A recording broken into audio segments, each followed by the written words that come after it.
প্রধানমন্ত্রী শেখ হাসিনার সঙ্গে তার বিয়ের পরকীয়া সম্পর্ক ছিল এবং ওই বিয়ের কোলে সারাদিন গিয়ে সে বসে থাকতো। বসে থাকার কারণে ওই বিয়েই শেখ হাসিনার প্রেমে পড়ে তার নিজের বউকে গলা টিপে মেরে ফেলেছে। গণতন্ত্রের জন্য যে জায়গাগুলো সেটা অনেক অনেক বেশি ছিল আগের জমানায়। ধরেন এই যে ফজলুর রহমান, আপনি ফজলুর রহমান সাহেবের মতো মানুষ, শেখ হাসিনাকে আমার কাছে মনে হয় যে শেখ হাসিনাকে তিনি যে গালাগালি করছেন তার 1,00,000-1 ভাগ যদি এখন তিনি জামাতের আমিরকে নিয়ে বলেন এই সময়টাতে, অথবা তারেক রহমান সাহেবকে নিয়ে বলেন, শেখ হাসিনা যখন প্রাইম মিনিস্টার যদি বলেন, তারপরে ধরেন এনসিপির নাহিদ হাসনাতকে নিয়ে ওই কথা বলেন, অর্থাৎ শেখ হাসিনাকে তার শেষ দিন পর্যন্ত যে গালাগালি করেছেন তার 1,000-1 ভাগ যদি বলেন, মানে আমি বলবো যে 1 ব্যাটালিয়ন সৈন্য দিয়েও আপনি এখন মানে ডাকে ফজলুর রহমান সাহেবকে রক্ষা করতে পারবেন না।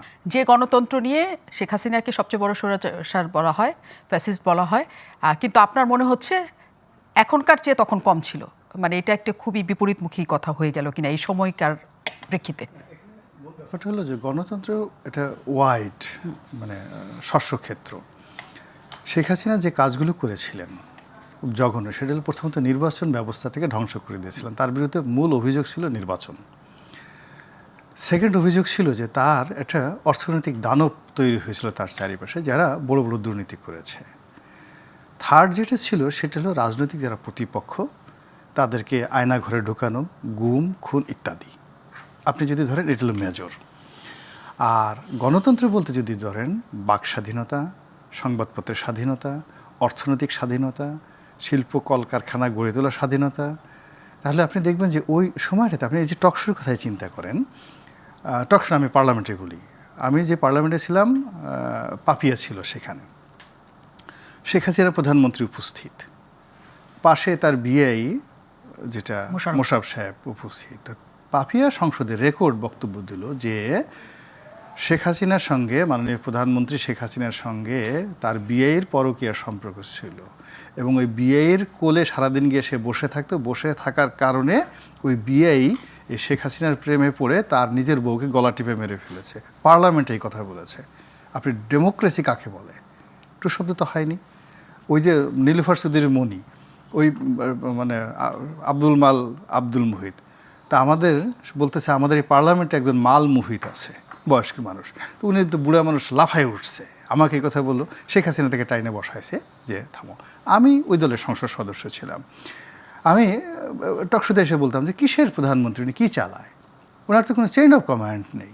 সমস্ত পত্রিকায় ব্যানার হেডলাইন্স হয়, মানে কলামে ব্যানার হেডলাইন যে এমপি রনির অভিযোগ প্রধানমন্ত্রীর কোনো চেইন অফ কমান্ড নেই। কই, আমাকে তো কোনো শোকজ করা হয়নি, কখনো শোকজ করা। আমি যখন এমপি, শাসক দল এমপি, তখন আমি পত্রিকায় লিখেছি, বলছি এই কাদের মোল্লা সেই কাদের মোল্লা নয়। সারা দেশের কাদের মোল্লার উস্তাবাজি বৈকালিক গান জেল থেকে বের হয়ে, কই আমাকে তো কেউ জিজ্ঞাসা করেনি।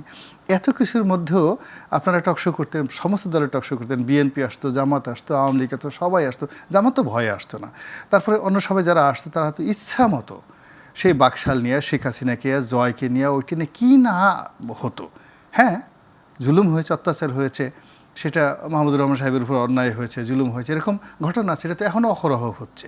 কিন্তু ওই অন্যায়ের পাশাপাশি যে ভালো যে দিকগুলো আছে, এখন কি হচ্ছে আপনি দেখেন, প্রত্যেকটা মিডিয়া বলেন, হাউস বলেন, মানুষ বলেন, মবের আতঙ্ক, দিনে দুপুরে রাত্রের মধ্যে 4-5 জন লোক গিয়ে একটা রাস্তার সামনে বসে তারা কী করতেছে, একটা মব সৃষ্টি করছে।